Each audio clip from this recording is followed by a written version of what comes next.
ನನಗೆ ಇಲ್ಲಿ ಬಂದ ಮೇಲೆ ಅರ್ಥ ಆಯಿತು, ಹೆಣ್ಮಕ್ಳು ಲಕ್ಷ್ಮೀ ದೇವಿನ ಹೋಲಿಸ್ಕೊಳ್ಳೋದಕ್ಕೆ ಏನೇನು ಪ್ರಯತ್ನ ಮಾಡ್ತಾರೆ ಅಂತ.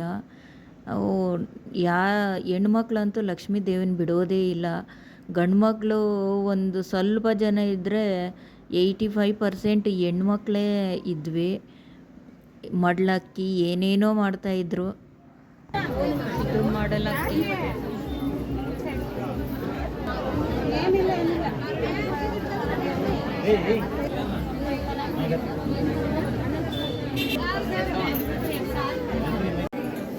ಮಡ್ಲಕ್ಕಿನೆಲ್ಲ ಇಲ್ಲಿ ಕೊಡ್ತಾ ಇದ್ದಾರೆ.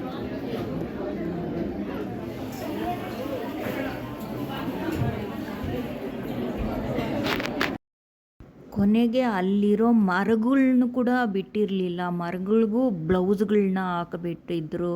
ಕೈ ಕಟ್ಟೋ ದಾರನೂ ಮರಗಳಿಗೆ ಕಟ್ಟಿಬಿಟ್ಟಿದ್ರು. ಅಲ್ಲಿರೋ ಯಾವ ಪ್ಲೇಸು ಬಿಡಲಿಲ್ಲ. ಯಾಕೆಂದರೆ ನಮ್ಮನೆಗೆ ಲಕ್ಷ್ಮಿ ಬರಬೇಕು, ಏನು ಇಲ್ದಿದ್ರೂ ಪರವಾಗಿ ಕರ್ಕೊಂಡು ಹೋಗ್ಬಿಡೋಣ ನಮ್ಮ ಮನೆಗೆ ಲಕ್ಷ್ಮೀ ದೇವಿನ ಅಂದ್ಬಿಟ್ಟು ಏನು ಬಿಟ್ಟಿಲ್ಲ. ಅಲ್ಲಿ ಕಲ್ಲುಗಳು, ಮರಗಳು ಎಲ್ಲದಕ್ಕೂ ಬ್ಲೌಸ್ಗಳು, ದಾರಗಳು, ಪೂಜೆಗಳು ಎಲ್ಲ ಮಾಡಿಬಿಟ್ಟಿದ್ರು. ನಾನು ಏನು ಕಮ್ಮಿ ಇಲ್ಲ, ನಾನು ಅವ್ರಿಗಿಂತ ಜೋರು ಅಂದ್ಬಿಟ್ಟು ಅವ್ರ ಜೊತೆ ಸೇರಿಕೊಂಡು ದೇವ್ರ ಹತ್ರ ಪೂಜೆಗಳು ಏನು ಮಾಡ್ಲಕ್ಕಿ ಏನೇನೋ ಮಾಡಿಸಿದ್ರು. ಎಲ್ಲ ಮಾಡಿಬಿಟ್ಟು ನಮ್ಮನೆಗೆ ಲಕ್ಷ್ಮಿ ಬರಲಿ ಅಂದ್ಬಿಟ್ಟು ಪ್ರಯತ್ನ ಪಟ್ಬಿಟ್ಟು ಬಂದಿದ್ದೀನಿ. ಅದು ಯಾವಾಗ ಲಕ್ಷ್ಮೀ ದೇವಿ ನಮ್ಮನೆಗೆ ಬರ್ತಾರೋ, ಅದು ಯಾವ ರೂಪದಲ್ಲಿ ಬರ್ತಾರೋ ಗೊತ್ತಿಲ್ಲ. ಬಂದಾಗ ನಿಮಗೆ ತೋರಿಸ್ತೀನಿ. ಇಲ್ಲಿ ಪಕ್ಕದಲ್ಲಂತೂ ಲಕ್ಷ್ಮೀ ರಂಗನಾಥ ಸ್ವಾಮಿ ಟೆಂಪಲ್ ಅಂತ ಇತ್ತು. ಅಲ್ಲಿ ಉಂಗುರಗಳನ್ನ ಹಾಕ್ತಾಯಿದ್ರು ಕೈಗಳಿಗೆ ಜ್ಯೋತಿಷ್ಯ ಪ್ರಕಾರ. ಅಲ್ಲಿ ಬೆಳ್ಳಿದ ಇದರಲ್ಲಿ ಹಾಕ್ತಾಯಿದ್ರು. ಅಲ್ಲಿ ಒಂದು ಸ್ವಲ್ಪ ಜನ ಕ್ಯೂ ನಿಂತಿದ್ದರು. ಹಾಕ್ಸ್ಕೊಳ್ಳೋಣ ನಮ್ಮನೆಗೆ ಲಕ್ಷ್ಮೀನ ಕರ್ಕೊಂಡೋಗ್ಬಿಡೋಣ ಅಂತ. ನೋಡಬೇಕು ಇವ್ರ ಪ್ರಯತ್ನಗಳನ್ನೆಲ್ಲ ಯಾವಾಗ ಫಲಿಸುತ್ತೆ ಅಂತ. ಆ ಜ್ಯೋತಿಷ ಅಪ್ಪನೇ ನಗಿತಾ ಇದ್ರು ಈ ಜನ ನೋಡಿಬಿಟ್ಟು. ಇದೇ ಲಕ್ಷ್ಮೀ ರಂಗನಾಥ ಸ್ವಾಮಿ ದೇವಸ್ಥಾನ. ಇವು ನಾವು ವರಲಕ್ಷ್ಮಿನ ಇಡುವಾಗ ಕಳಶದೊಳಗಡೆ ಹಾಕ್ತೀವಿ ಈ ಐಟಮ್ಸ್. ಇವೆಲ್ಲ ವರಲಕ್ಷ್ಮಿ ದೇವಿನ ಕುಂಡ್ರಿಸ್ತೀವಿ ಆವಾಗ. ಇಲ್ಲಿ ನೀಟಾಗಿ ಕ್ಲೀನಾಗಿ ಇಟ್ಟಿದ್ರು. ಪ್ರತಿ ಒಂದು ಓಡಾಡೋ ಜಾಗನೂ ಅಷ್ಟು ನೀಟು, ಅಷ್ಟು ಶುಭ್ರವಾಗಿ ಇತ್ತು. ಅಷ್ಟು ರಶ್ ಇದ್ರೂ ಅಷ್ಟು ನೀಟ್ನೆಸ್ ಮಾಡ್ತಾಯಿದ್ರು. ಅಲ್ಲಿರೋ 2 ಉಂಗುರನ ನಾನು ತಗ್ಲಾಕ್ಕೊಬೇಕು ಅಂತ ನೋಡಿದೆ. ಅಲ್ಲಿರೋ ರಶನ್ನು ನೋಡಿ ವಾಪಸ್ ಬಂದುಬಿಟ್ಟೆ. ಮನ್ಸಲ್ಲಿ ಕೊರಿತಾ ಇತ್ತು, ನಮ್ಮ ಮನೆಗೆ ಲಕ್ಷ್ಮಿ ಬರೋದಿಲ್ವೇನೋ, ಓಡೋಗ್ಬಿಡ್ತಾರೇನೋ ಈ ಉಂಗುರ ಹಾಕ್ಕೊಂಡಿದ್ರೆ ಅಂತ.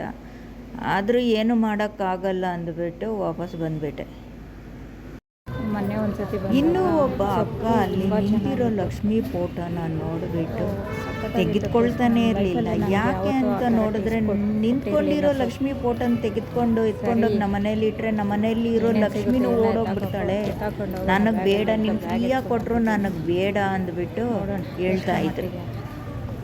ನಾನು ಅಂದ್ಕೊಂಡೆ, ಹೌದಾ ಈ ರೀತಿಯಲ್ಲೂ ಇದೆಯಾ? ನಮ್ಮ ಮನೆಯಲ್ಲಿ ಏನಾದರೂ ನಿಂತಿರೋ ಲಕ್ಷ್ಮಿ ಫೋಟೋ ಏನಾದರೂ ಇದೆಯಾ? ಅದಕ್ಕೆ ನಮ್ಮ ಮನೆಯಿಂದ ಲಕ್ಷ್ಮಿ ಓಡೋಗ್ಬಿಟ್ಟಿರೋದು ಅಂತ ಸ್ವಲ್ಪ ಹೊತ್ತು ನೆನೆಸ್ಕೊಂಡೆ. ಆದರೆ ನಮ್ಮ ಮನೇಲಿ ನಿಂತ್ಕೊಂಡಿರೋ ಲಕ್ಷ್ಮಿ ಯಾವುದೂ ಇರಲಿಲ್ಲ, ಕೂತ್ಕೊಂಡಿರೋ ಲಕ್ಷ್ಮಿ ಇರಲಿಲ್ಲ. ಆವಾಗ ಸ್ವಲ್ಪ ರಿಲ್ಯಾಕ್ಸ್ ಆಯಿತು. ಅಲ್ಲಿರೋರೆಲ್ಲ ಸ್ವಲ್ಪ ರಿಲ್ಯಾಕ್ಸ್ ಆದ್ವಿ.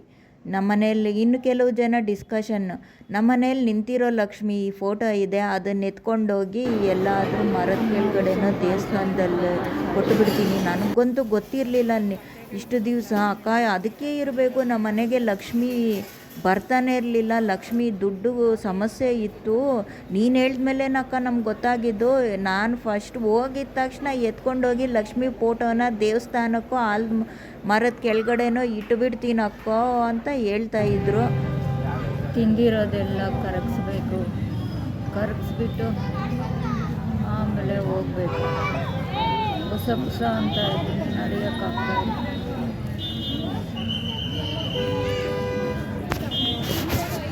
ಸುಸ್ತಾಗ್ಬಿಟ್ಟಿದೆ, ಟಯರ್ಡ್ ಆಗ್ಬಿಟ್ಟಿದೆ. ನಾನು ನಾಳೆದ್ದು ಅವ್ರ ಮನೆಗೆ ಹೋಗಿ ಚೆಕ್ ಮಾಡಬೇಕು. ಫೋಟೋ ಎತ್ಕೊಂಡೋಗಿ ಇಟ್ಬಿಟ್ಟಿದ್ದಾರಾ, ಮನೆಯಲ್ಲೇ ಇಟ್ಕೊಂಡಿದ್ದೀರಾ ಅಂತ. ಅದನ್ನು ಎಷ್ಟು ಜನ ಫಾಲೋ ಮಾಡ್ತಾ ಇದ್ದಾರೆ ಅಂತಲೂ ಹೋಗಿ ಚೆಕ್ ಮಾಡಬೇಕು. ಹೋಗಿ ಚೆಕ್ ಮಾಡ್ತೀನಿ, ಬಂದು ನಿಮ್ಗೆ ತಿಳಿಸ್ತೀನಿ. ಇನ್ನೊಬ್ಬರು ನಮ್ಮ ಜೊತೆ ಬಸ್ಸಲ್ಲಿ ಸಿಕ್ಕಿದ್ರು. ಅವರು ಇಲ್ಲಿರೋ ಚೌಟ್ರಿನ ನೋಡಿಬಿಟ್ಟು, ಅಕ್ಕ ಇಂಥ ಜಾಗಗಳಲ್ಲಿ ಲಕ್ಷ್ಮೀದೇವಿ ಇರೋ ಜಾಗದಲ್ಲಿ ಮದುವೆ ಮಾಡಿದ್ರೆ ಒಳ್ಳೇದಾಗುತ್ತಕ್ಕ, ಒಳ್ಳೇದಾಗ್ಬೋದಕ್ಕ, ನಮ್ಮ ಆ ಮಕ್ಕಳಿಗೆ ಅವ್ರ ಮನೆಗೆ ಲಕ್ಷ್ಮೀದೇವಿ ಒಲಿಬೋದಕ್ಕ ಅಂದ್ಬಿಟ್ಟು ಅಲ್ಲಿರೋ ಇನ್ನು ಸ್ವಲ್ಪ ಜನರ ತಲೆಗೆ ಹುಳ ಬಿಡ್ತಾಯಿದ್ರು. ಇನ್ನು ಸ್ವಲ್ಪ ಜನ ನಾವು ಇಲ್ಲಿಂದನೇ ಬ್ಯಾಗ್ಗಳು ಎತ್ಕೊಂಡು ಹೋಗ್ಬಿಟ್ಟಿದ್ವಿ. ಅಲ್ಲಿ ಸಿಗೋ ತರಕಾರಿಗಳನ್ನ, ಕಾಳುಗಳನ್ನ ತುಂಬಿಸ್ಕೊಂಡು ಬರಬೇಕು. ಅಲ್ಲಿಂದ ತುಂಬಿಸ್ಕೊಂಬಂದರೆ ನಮ್ಮ ಮನೆಗಳಲ್ಲಿ ಧನ ಧಾನ್ಯ ಸಮೃದ್ಧಿಯಾಗುತ್ತೆ ಅಂತ.